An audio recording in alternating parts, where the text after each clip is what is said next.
Terima kasih atas kehadirannya. Saya mewakili keseluruhan pemerintah, mewakili kabinet yang dipimpin oleh Presiden Republik Indonesia Bapak Joko Widodo.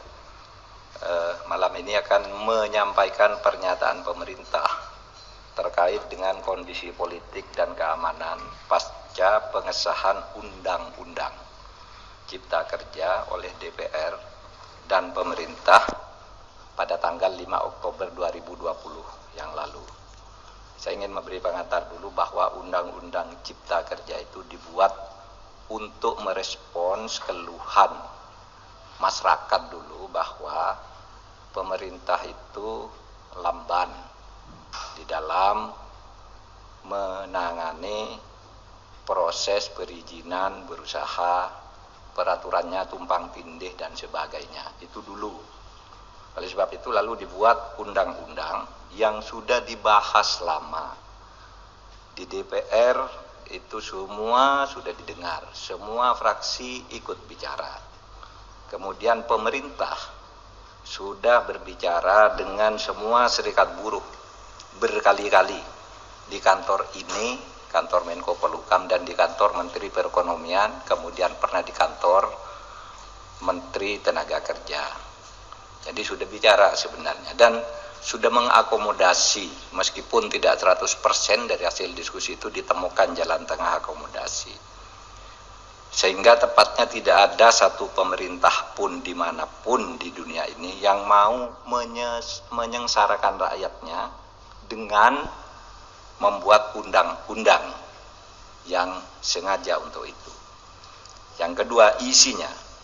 Isi dari Undang-Undang Cipta Kerja ini pertama untuk mempermudah perizinan bagi usaha sehingga tidak birokratis dan tidak tumpang tindih, mempermudah perizinan siapapun yang mau berusaha dalam negeri maupun luar negeri. Yang kedua, menyediakan peluang untuk menampung tenaga kerja yang jumlahnya setiap tahun itu 3,5 juta.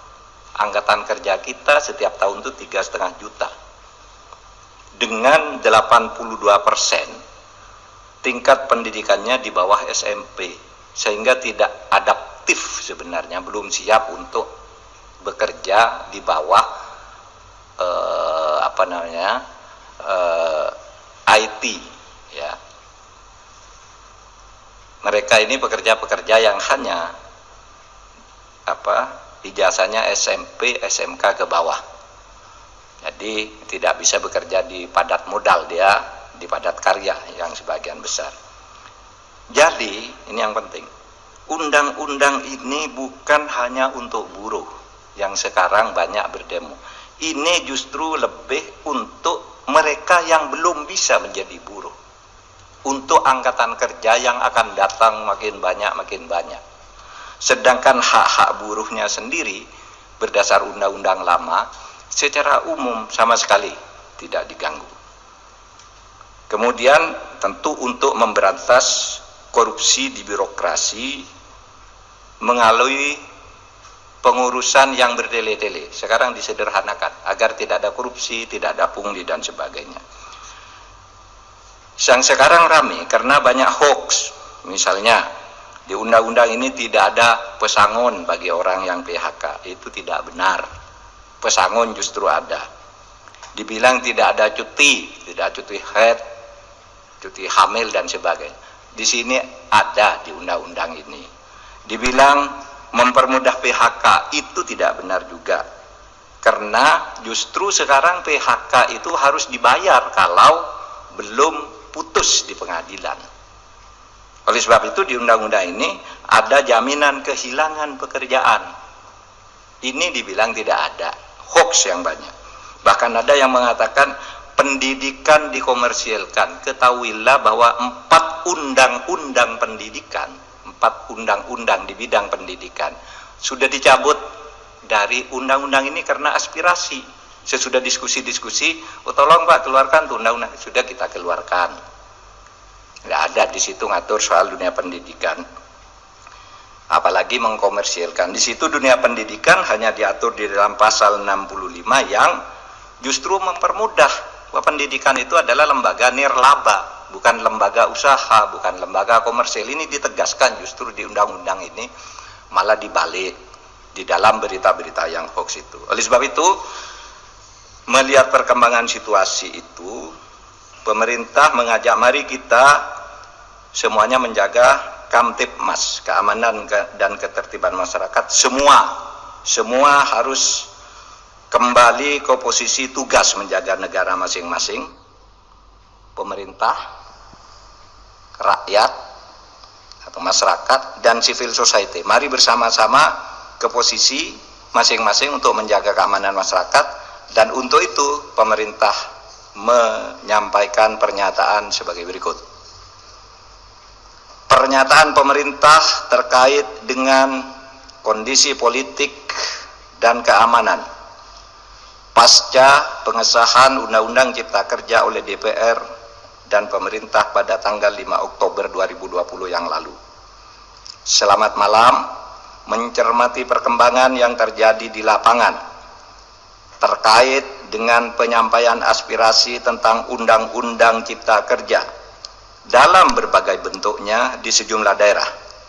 Maka demi ketertiban dan keamanan di tengah-tengah masyarakat, pemerintah menyampaikan hal-hal sebagai berikut. 1.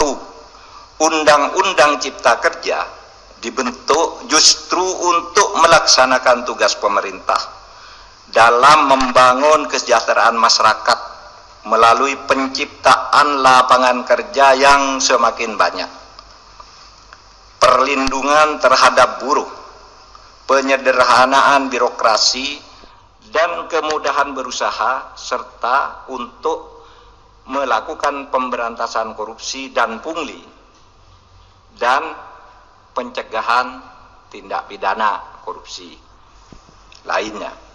Yang kedua, pemerintah menghormati kebebasan berpendapat dan menyampaikan aspirasi terkait dengan Undang-Undang Cipta Kerja, sepanjang semua itu dilakukan dengan damai, menghormati hak-hak warga yang lain, dan tidak mengganggu ketertiban umum. Yang ketiga, pemerintah menyayangkan adanya aksi-aksi anarkis yang dilakukan oleh massa di tempat-tempat tertentu dengan merusak fasilitas umum, membakar, melukai petugas, dan juga menjarah. Tindakan itu jelas merupakan tindakan kriminal yang tidak dapat ditolerir dan harus dihentikan. 4. Tindakan merusak bangunan fasilitas umum dan serangan secara fisik terhadap aparat dan warga masyarakat merupakan tindakan yang tidak sensitif atas kondisi yang dialami oleh rakyat yang sedang berjuang melawan pandemi COVID-19 dan juga kondisi ekonomi yang sedang sulit. Nah, untuk itu, demi ketertiban dan keamanan, maka pemerintah akan bersikap tegas atas aksi-aksi anarkis yang justru bertujuan untuk menciptakan kondisi rusuh dan ketakutan di dalam masyarakat. 6.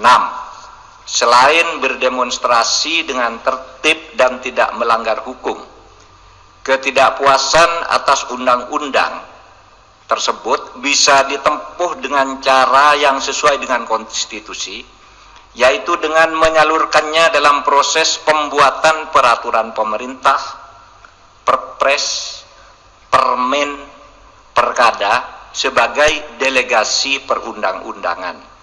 Bahkan bisa diajukan melalui mekanisme judicial review atau uji materi maupun uji formal ke Mahkamah Konstitusi. 7. Sekali lagi, pemerintah akan bersikap tegas dan melakukan proses hukum terhadap semua pelaku dan aktor yang menunggangi atas aksi-aksi anarkis yang sudah berbentuk tindakan kriminal. Saya ulangi, 7. Sekali lagi, pemerintah akan bersikap tegas dan melakukan proses hukum terhadap semua pelaku dan aktor yang menunggangi atas aksi-aksi anarkis yang sudah berbentuk tindakan kriminal. Ditandatangani oleh Muhammad Mahfud MD selaku Menko Polhukam, Muhammad Tito Karnavian selaku Menteri Dalam Negeri, Budi Gunawan selaku Kepala Badan Intelijen Negara, Marskal TNI Hadi Cahyanto selaku Panglima TNI, dan Jenderal Polisi Idham Aziz sebagai Kepala Kepolisian Republik Indonesia. Demikian, terima kasih. Assalamualaikum warahmatullahi wabarakatuh.